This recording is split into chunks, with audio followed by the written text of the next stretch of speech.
The British government have changed the licensing of boat pilots on the River Thames. In fact, on all inland waterways in Britain, and in doing so, have actually eroded health and safety. In October 2006, the RMT River Thames branch held a protest just round the corner here on the Thames opposite Parliament. And they were joined by relatives of some of the 51 people who lost their lives when the Marchioness collided with the Bow Bell in 1989. Sean was on the Marchioness, he was 26, he was one of the victims that was killed in 1989, which is 17 years ago. His younger sister Sarah is here today.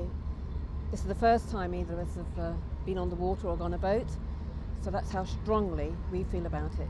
Many campaigners believe that had the properly licensed bridge pilots still been employed when that accident happened, it wouldn't have occurred and 51 people would still be alive today. I have no doubt in my mind, if the qualified watermen and lightermen pilots had not been withdrawn, then my son and the other 50 people will be alive today.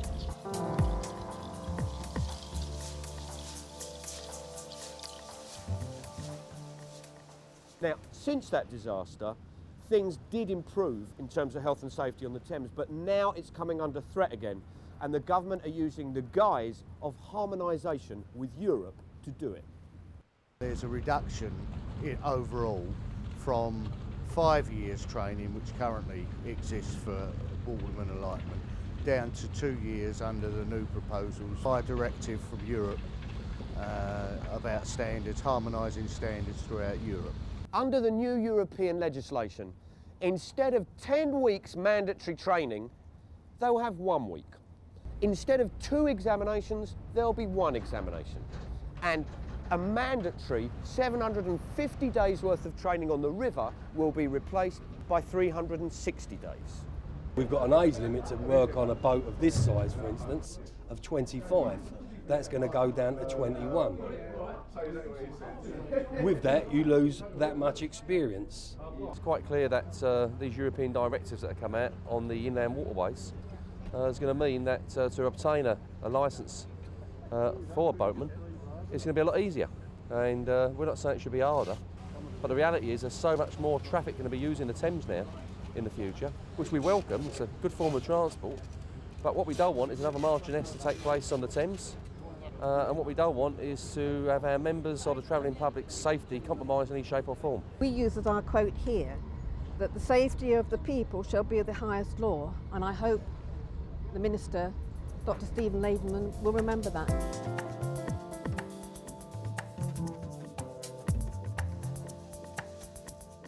Tony Blair often boasts about how the British workers have less rights and protection than any other European country.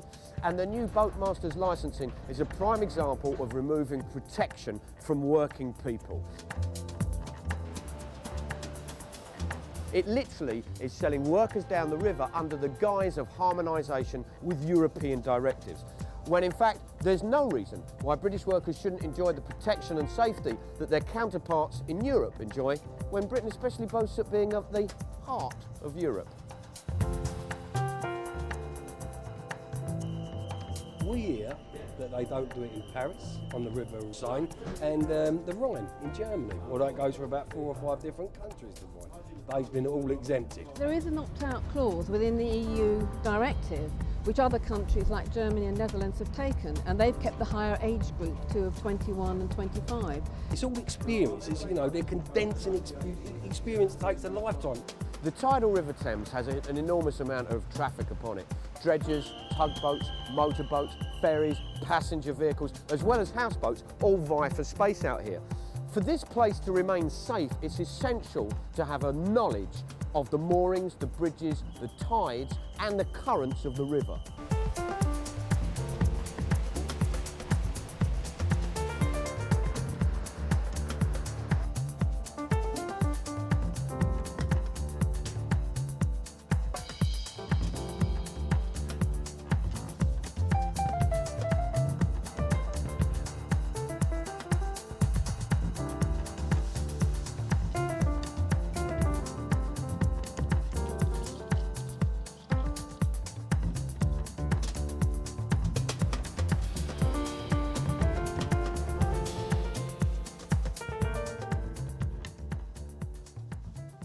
Currently it's 2 years for acquiring the local knowledge. Although they have to do 5 years, 2 years of it must have been on the Thames.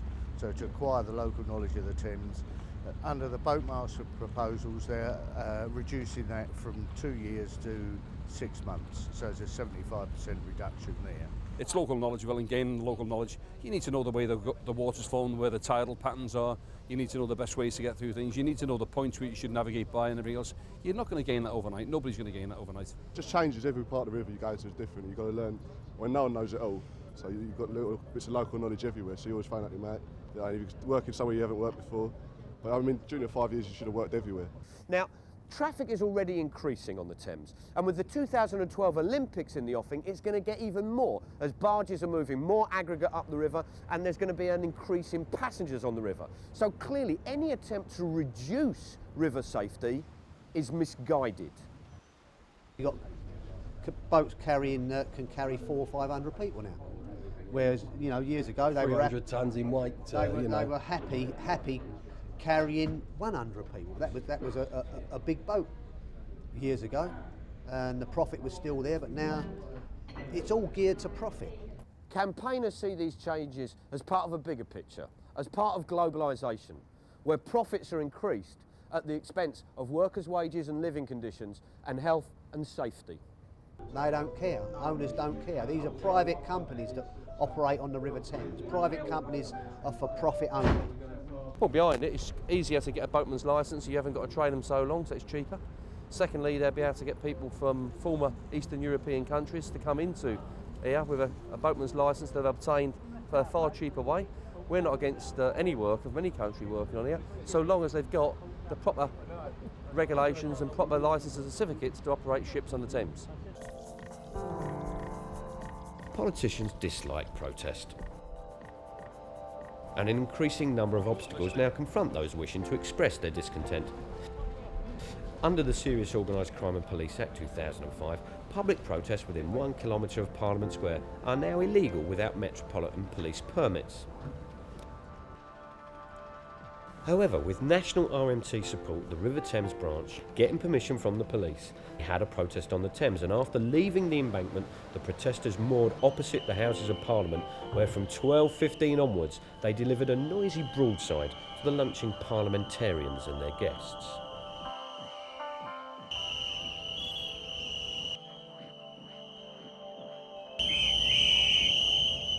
Even if the MPs in the chamber don't hear us, when they're having lunch on the terrace, supping their wine, they'll be able to see what we stand for. This well-prepared protest also got a lot of solidarity from other River Thames workers who came along and tooted their horns and joined in a little flotilla of solidarity.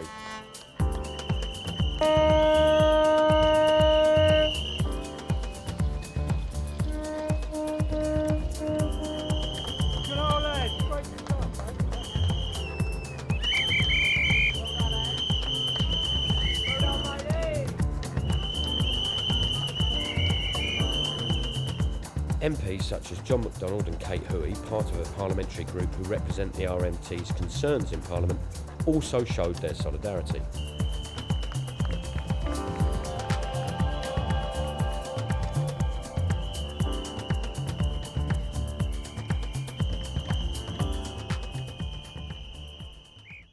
The RMT River protest attracted publicity nationally and, more importantly, across London. Our main story tonight. The mother of a man killed in the Marchioness disaster has boarded a boat for the first time since the 1989 tragedy in protest at plans to reduce training times for boatmen. Margaret Lockwood-Croft joined members of the RMT to campaign against the proposals, which include reducing the experience required for a boatmaster licence from 5 to 2 years. Because of the RMT action, this protest and the issue was covered in the Evening Standard and ITV News, both nationally and regional, and on Sky News, as well as numerous other media outlets. 2.5 million people got to hear of the changes in health and safety on the River Thames because of the RMT's actions. That the watermen and lightermen have been able to maintain a safe Thames. The RMT River Thames branch is actively recruiting now. and has actually stepped up a campaign to get workers in the union. And Thames workers appear to be responding because increasingly they see the RMT as the defender of workers' rights and safety. RMT, I've been RMT 3 years, right, as a union worker. So yeah, I think it's good. It's good that they're here today and in full support of this. And yeah, it's good. We'd hope that more workers come to the RMT because we are an industrial union looking after all seafarers. We've been around for over 125 years in the seafaring industry, and we've got expertise in this kind of field of work.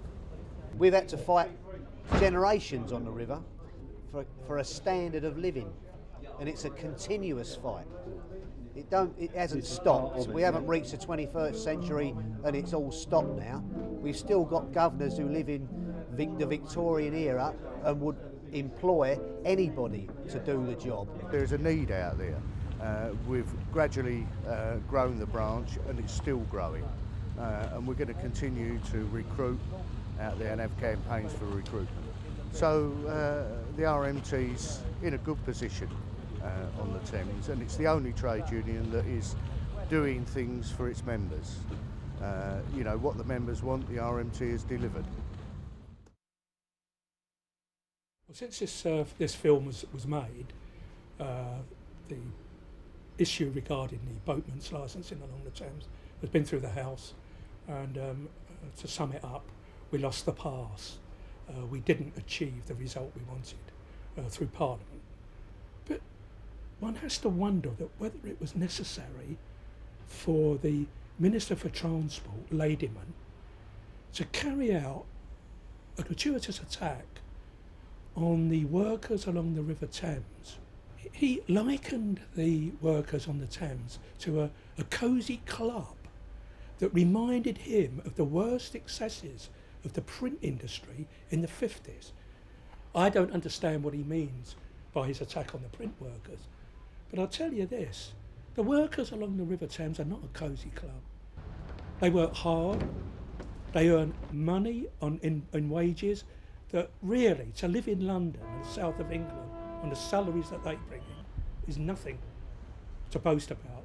Stephen Ladyman, because he never raised this issue publicly before, has obviously been guided by one side of the argument. And as typical New Labour, it's the employer's side of the argument. He voices their snide comments when he makes them to our members and the other workers along the Thames. And he ought to be ashamed of himself.